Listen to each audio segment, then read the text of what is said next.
Thank you very much, and Your Excellency, Ambassador, ladies and gentlemen.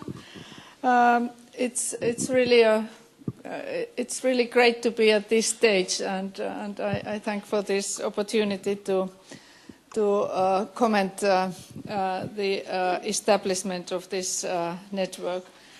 When the news about the Team Finland Knowledge Network were published in a newspaper, there appeared quite a lot of comments in social media by academics and scholars, and the reaction was very much on the line that why are we using the very scarce, very limited resources for this kind of network? Isn't it so that for international cooperation a crucial thing is the excellence of our research and the excellence of our education programs?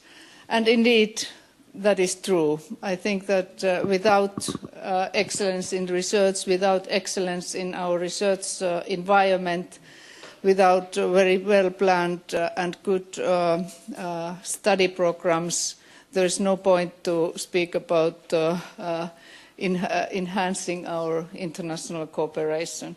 And therefore, the first comment is that we have to ensure the resources to keep our research and education on an international level.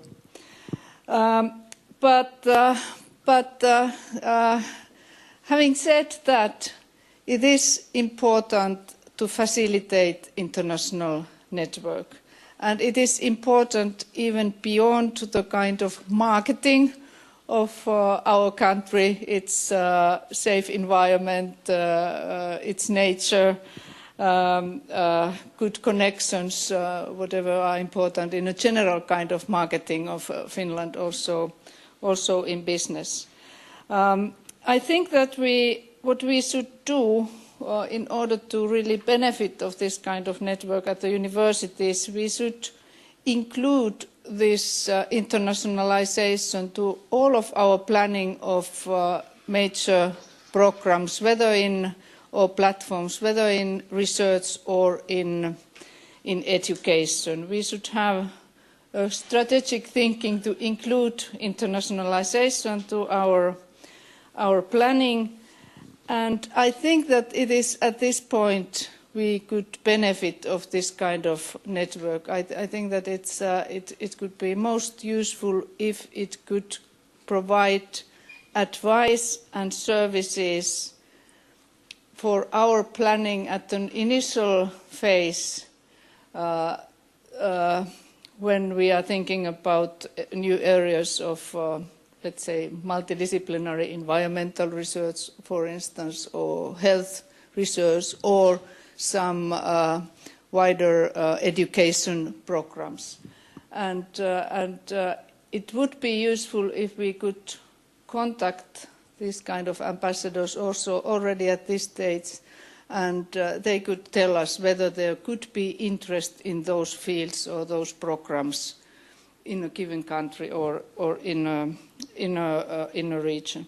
Of course, then, well, practically speaking, this would mean providing potential contacts for interested stakeholders abroad, both for the dissemination of information and both for possibilities for cooperation. And to provide also some advice, or at least advice how to get more advice on local circumstances, whether they are related to legal advice or business advice, etc. However, we don't expect, and there's no point to build, to use this kind of network, so build this kind of network for consultancy work, which is needed, for instance, in exporting education. I mean, there we have to find sustainable ways to utilize expertise that is how do I say, that is sustainable also for the business, because it's in the end exporting education should be sustainable in economic terms. Then what I would also like to emphasize is the organization of this network, so that there is accountability and that we can manage this kind of network in a result-oriented way. We know that the experts will formally work under the ambassadors and the Ministry for Foreign Affairs, but the content, of course, needs to be supervised and monitored by the Ministry of Education. And I think that the universities are here crucial as well. Here the Rectors Council, for instance, UNIFI, should be utilized if we are seeing an establishment of steering group. We would be very happy to be very active there. I think that it could be very useful that there would be a kind of ownership of the universities of this kind of network, that we really would think that it is serving our needs, it's providing help for our attempts to internationalize our activities, so that it could be kind of bottom up and not top down. I think that we don't, at the universities, we cannot react to all kind of good ideas we are getting from the top, but that we could really utilize in our own planning this network. And as was said by Mika Tirronen also, no wood burns alone. These synergies and cooperation are really important, not only with Business Finland, the old FinPro and Tekes networks, which I'm sure there is a lot of overlapping, but also the Finnish cultural and academic institutes. We have to make sure that there are kind of organizational cooperation structures, so that it's not only dependent on personal level friendships in a given country.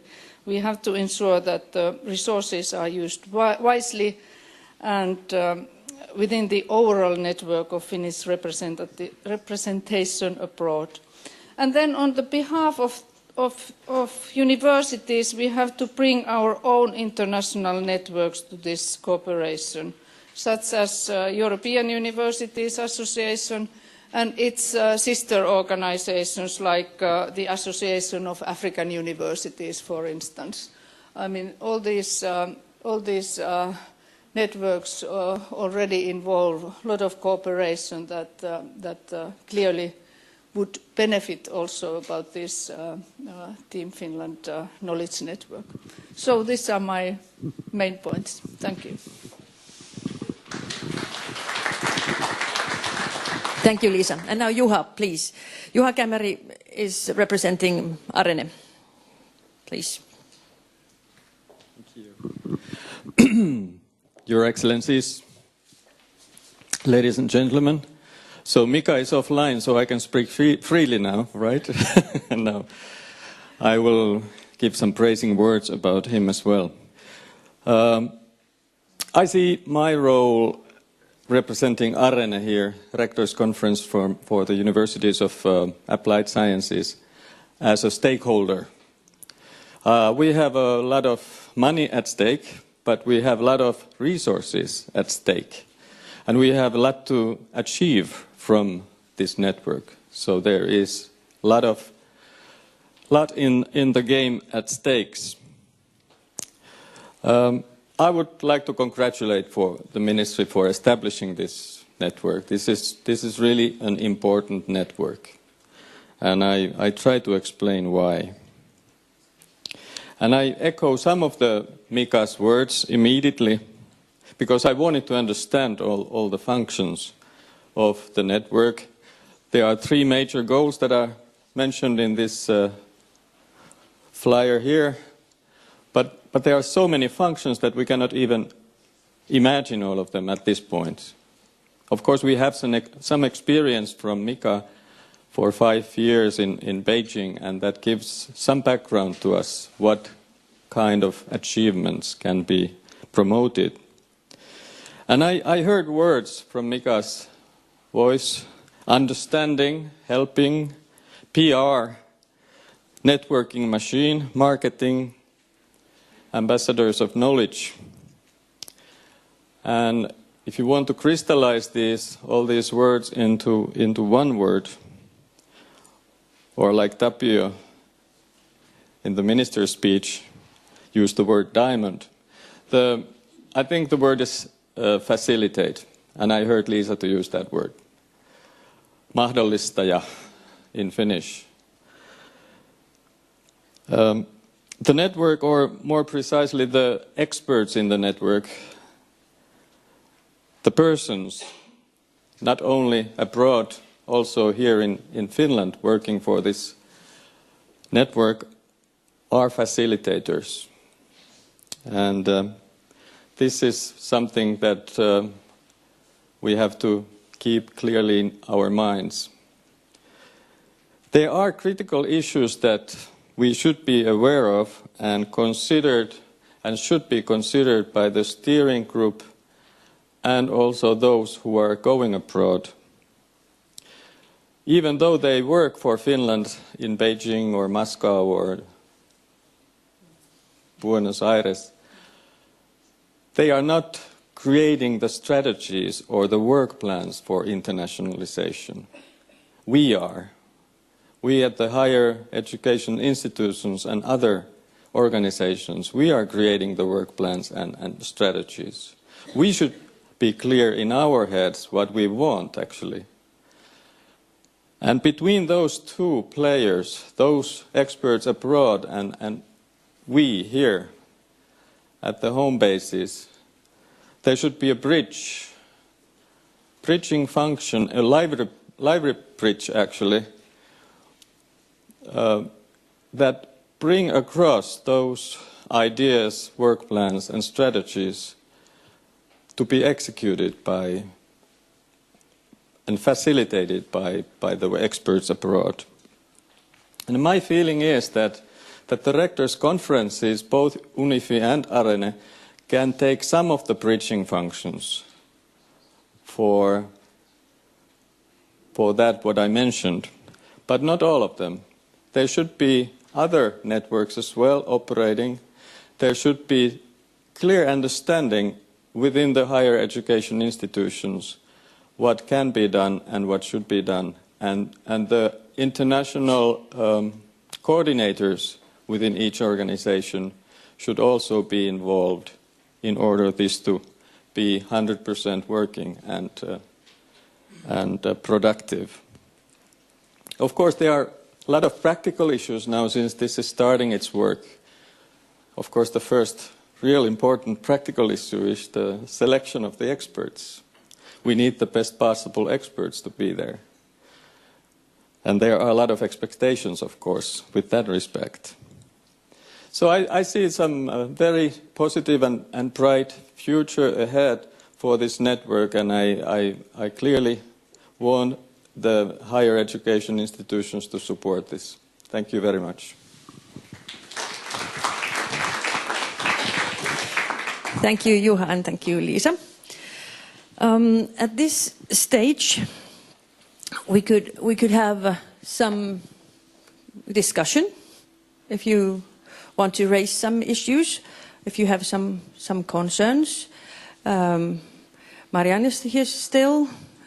Tapio is here as the Director General of our department. Birgitta Vuorinen is there from our department as well. Jaana Palojärvi from our ministry as well. And so there's many people who have been involved in this in this preparation work from our ministry, but also from you stakeholders here. So if you have any comments or questions at this stage, please, now this is the possibility.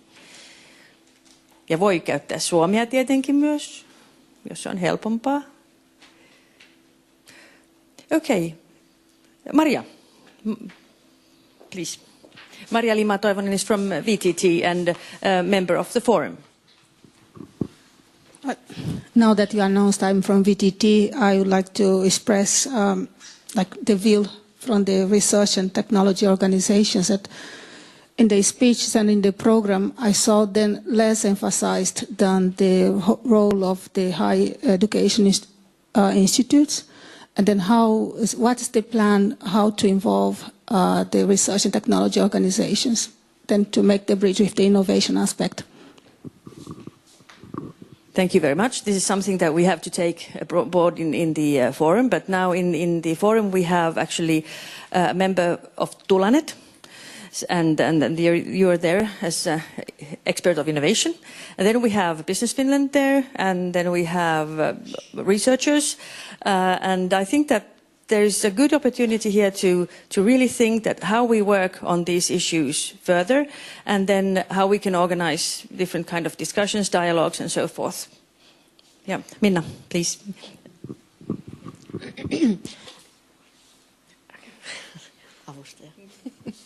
Well, thank you. Thank you for the good presentations and for this initiative. I'm very happy to see this whole forum to be established, and actually also very happy to be part of that forum.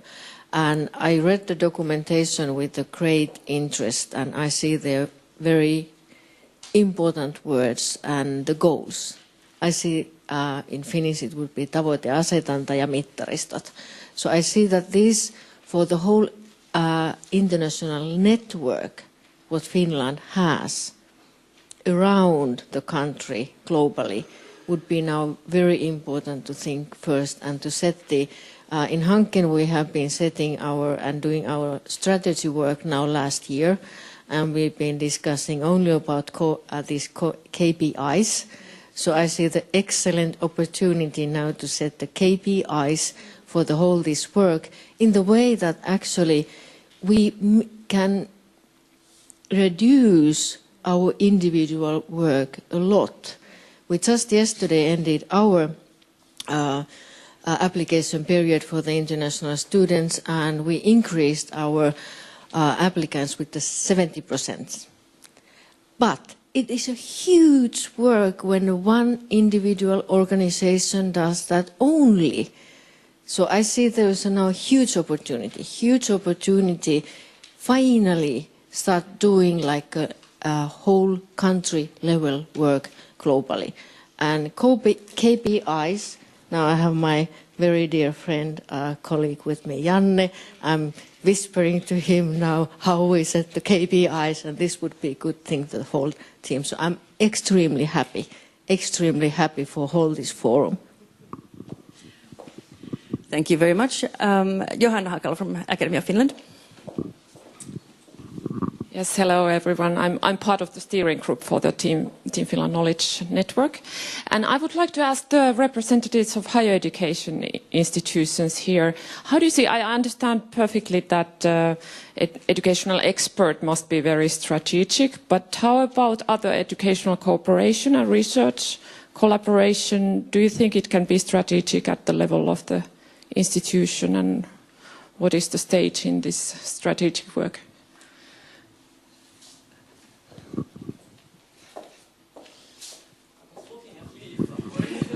You want to answer, Liisa?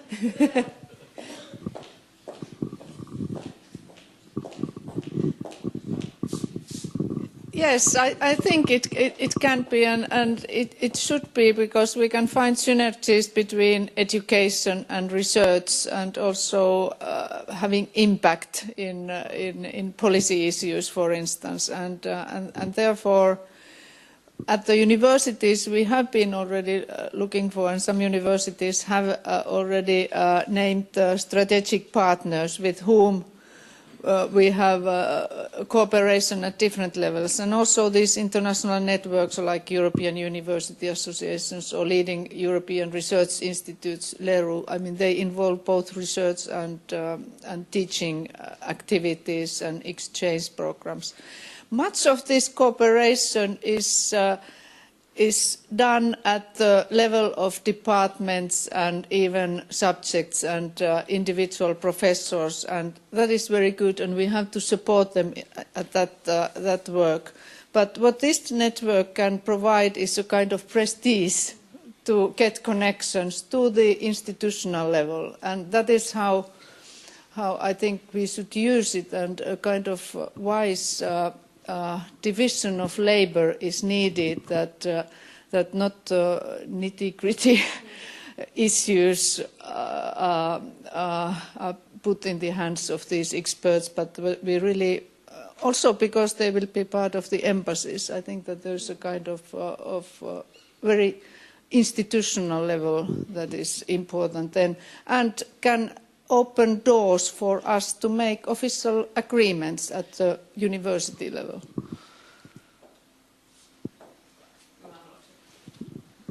Well, thank you for throwing the ball back to us. It's of course a good question, but it can be answered only by the higher education institutions individually. Speaking for my institution, the Satakunta University of Applied Sciences, we have strategic partners in China and in southern Africa, in Namibia, as well as in South Africa. So those are well placed for us, of course, but each university should tell their plans and their strategies. But speaking for ARENE, of course, ARENE is looking at China nowadays. As you could see from Mika's slides, there are some initiatives that have been, and some doors that have been opened, and we aim to go through those doors and to start cooperating with those institutes to find new partners and new opportunities there for ARENE and ARENE's members. Thank you.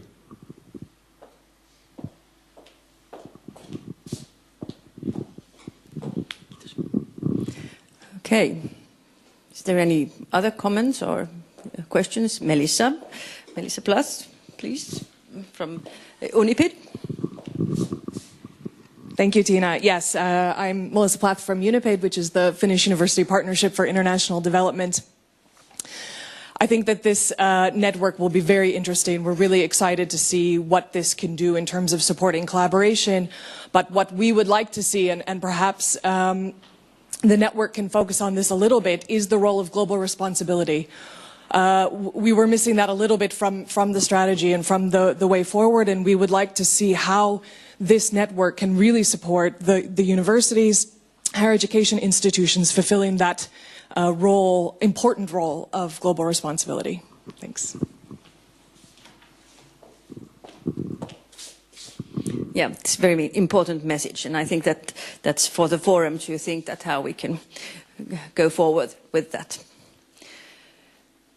If there's, at this point, we have some time after the next presentations.